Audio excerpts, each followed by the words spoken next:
নওগাঁয় আমন ধান আবাদ ও পরিচর্যায় ব্যস্ত সময় পার করছে চাষি। তবে সার সংকটে দিশেহারা তারা। ডিএপি ও ইউরিয়া সার সংকটে কৃষকের কাছ থেকে বাড়তি দাম নিচ্ছেন ব্যবসায়ীরা। ডিলারের কাছে সার না পেয়ে খুচরায় 50 কেজির বস্তা 400 থেকে 500 টাকা দিয়ে কিনছেন চাষিদের। নওগাঁ সদর উপজেলার নলগাড়া মাঠ থেকে এই বিষয়ে আরও জানাতে যুক্ত হচ্ছেন সহকর্মী আব্বাস আলী। আব্বাস, জানাবেন সার সংকট নিয়ে কৃষকরা কি বলছেন আর প্রশাসনের পক্ষ থেকে কোনো ব্যবস্থা নেওয়া হয়েছে কিনা?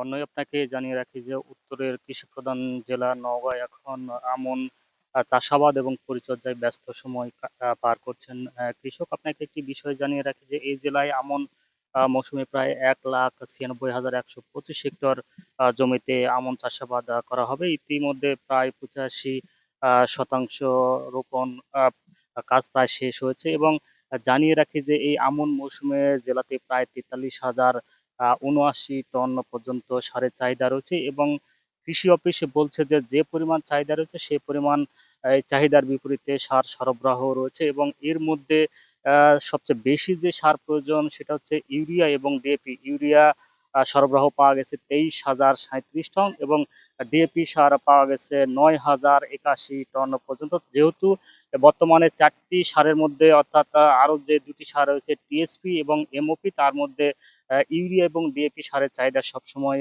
বেশি থাকে, যার কারণে এই চাহিদার তুলনায় কিছুটা সংকট রয়েছে বলে আমরা বাজার ঘুরে দেখছি। কৃষকরা বলছেন যে যেহেতু এখন তারা ধান রোপণের প্রায় 1 মাস বা 1 মাস পার হয়েছে, এই সময় তারা ইউরিয়া এবং ডিএপি সার প্রয়োগ করতে হয়। তারা খুচরা বাজারে গিয়ে হন্য হয়ে খুঁজছেন, তারা আসলে সার পাচ্ছে না এবং 50 কেজি ওজনের সারে যে বস্তা বলা যায় যে ডিএপি সার 1,050 টাকা হলেও তারা প্রায় ১৪৫০ থেকে ১৫০০ টাকা পর্যন্ত দিয়ে কিনতে হচ্ছে এবং ইউরিয়া সার সরকারি যে দাম রয়েছে ১৩৫০, সেখানে তারা ১৬০০ বা ১৬৫০ টাকা পর্যন্ত কিনতে হচ্ছে, তারপরও তারা পাচ্ছে না এবং কৃষি অফিস বলছে সারের পর্যাপ্ত সরবরাহ হচ্ছে। তবে কৃষকরা আসলে না বুঝে ডিএপি সার বেশি সার প্রয়োগ করছে জমিতে, যার কারণেই এই সারের সংকট রয়েছে বলে জানিয়েছে কৃষি অফিস এবং কৃষকরা বলছেন যে তারা ইউরিয়ার পরিবর্তে ডিএপি সার দিলে জমির যে ধান রয়েছে, ধান কিছুটা শক্ত পরিপক্ক হয়। তো এই ছিল আমার কাছে সার নিয়ে সবশেষ।